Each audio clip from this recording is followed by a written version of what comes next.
எங்களை சீண்டி பார்க்காதீங்க. எங்க மதத்த நாங்க வந்து வழிபடுறதுக்கு நீங்க ஏன் தடுக்குறீங்க? ஏன் இழிவு பண்றீங்க? அப்படின்லாம் சொல்றாரு. எங்கள் மதத்திற்கு மரியாதை குடுக்கலனாலும் நீங்க பரவாயில்ல. ஆனா வந்து எங்களுடைய அவமரியாதை செய்ய பார்க்குறீங்க.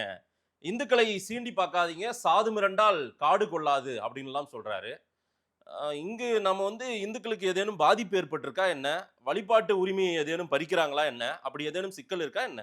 ஏன் இப்படி பேசுறாரு பவன் முதல் கல்யாண்? இந்து முன்னணி நடத்திய அந்த முருக பக்தர்கள் மாநாட்டில் தன்னெழுச்சியாக லட்சக்கணக்கான மக்கள் 3 நாட்கள் திரண்டது உங்கள் கண்களுக்கு தெரியவில்லை என்றால், நீங்கள் திமுக கண்ணாடி போட்டுக்கொண்டு அந்த மாநாடை சேகர் பாபுவை போல பார்க்கிறீர்கள் என்று அர்த்தம்.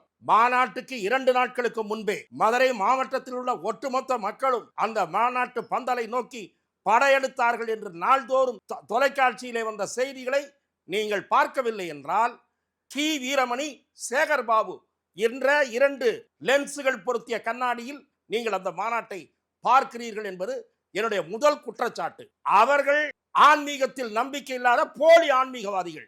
நீங்கள் ஆன்மீகத்தில் நம்பிக்கை உடையவர் என்று நான் நம்புகிறேன். ஆகவே உங்கள் கேள்வியே நான் நிராகரிக்கிறேன். முதல் பகுதியை, உங்கள் கேள்வியின் முதல் பகுதி சொன்னீர்கள் அல்லவா, பாஜக ஆக்கிரமித்துக் கொண்டது, அவர்கள் வந்தார்கள், பாஜக தொண்டர்கள் வந்தார்கள், ஆர்எஸ்எஸ் தொண்டர்கள் வந்தார்கள். வந்தவர்கள் அத்தனை பேரும் பாஜக ஆர்எஸ்எஸ் தொண்டர்களா? லட்சக்கணக்கான பொதுமக்கள் என்கிறேன் நான்.